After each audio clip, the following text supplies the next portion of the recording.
அதிலிருந்து 400 மெகாவாட் மின்சாரம் தயாரிக்கப்படும் என்று அவர் சொல்லியிருப்பது ஒரு அதிர்ச்சியான செய்தி.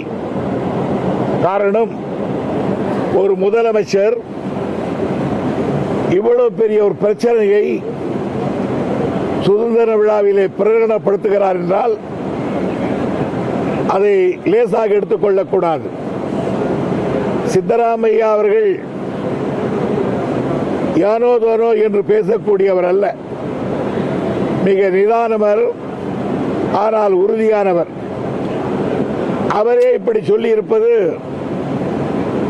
தமிழ்நாட்டு மக்களை, குறிப்பாக காவேரி டெல்டா மக்களுக்கு பெரும் அதிர்ச்சி. கடந்த நவம்பர் மாதம் அந்த மாநிலத்தினுடைய நீர்ப்பாசனத்துறை அமைச்சர் MP பட்டேல் அவர்கள் இன்னொரு குண்டை தூக்கி போட்டார். ஏரங்கி, ஏமாவதி, கபினி, KR சாகர் அணைகளுக்கு கீழே ஆங்காங்கு தடுப்பணை கட்டப்படும், எங்களுக்கு அந்த தண்ணீரை எடுத்துக் கொள்ளப்படும், தமிழ்நாடு தடுத்துவிட முடியாது என்று சொன்னார். ஒரு மாநிலத்தினுடைய அமைச்சர் சொன்னதை கூட நாம் பொருட்படுத்த தேவையில்லை. ஆனால் ஒரு முதல்வர் சுதந்திர விழாவில் சொல்லுகிறார் என்றால் அது சாதாரணமானதல்ல. எனவே இது குறித்து இந்த அவையினுடைய இதர அலுவலர்களை ஒத்திவைத்து விவாதிக்க வேண்டும் என்று நான் இந்த கதைகளை சொல்லிவிட்டு சொன்னேன்.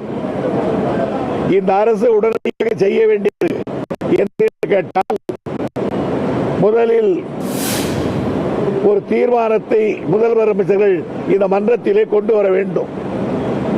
கர்நாடக அரசை கண்டித்தும், கர்நாடக அரசுக்கு இப்படிப்பட்ட செயலில் ஈடுபடக்கூடாது என்ற நிர்பந்தத்தை மத்திய அரசு தர வேண்டும் என்று மத்திய அரசை கேட்டுக்கொள்ளுகிற ஒரு தீர்மானம், கர்நாடக அரசை நேரடியாக நாம் கண்டிக்கின்ற ஒரு தீர்மானம், அதே நேரத்தில் சர்வ கட்சி தலைவர்களை எல்லாம் அழைத்து பேசி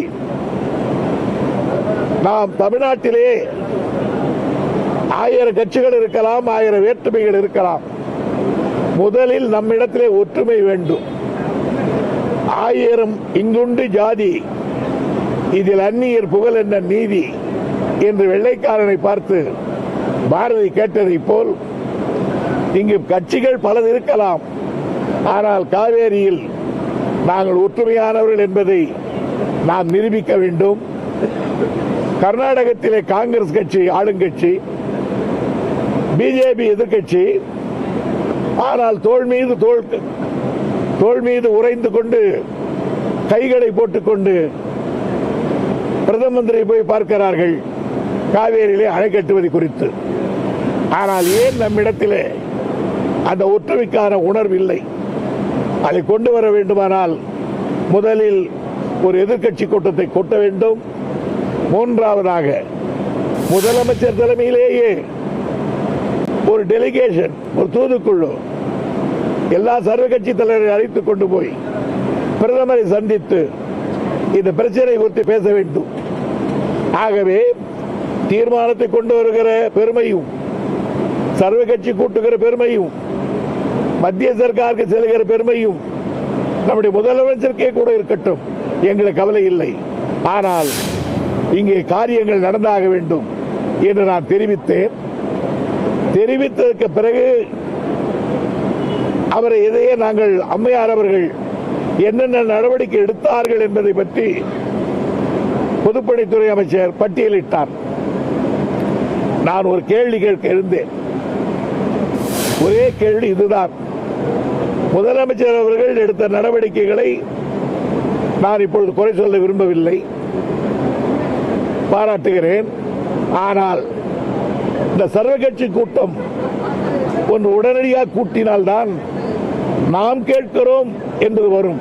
நான் கேட்கிறேன் என்பதை விட நாம் கேட்கிறோம் என்பதற்கு தான் வலி அதிகம்.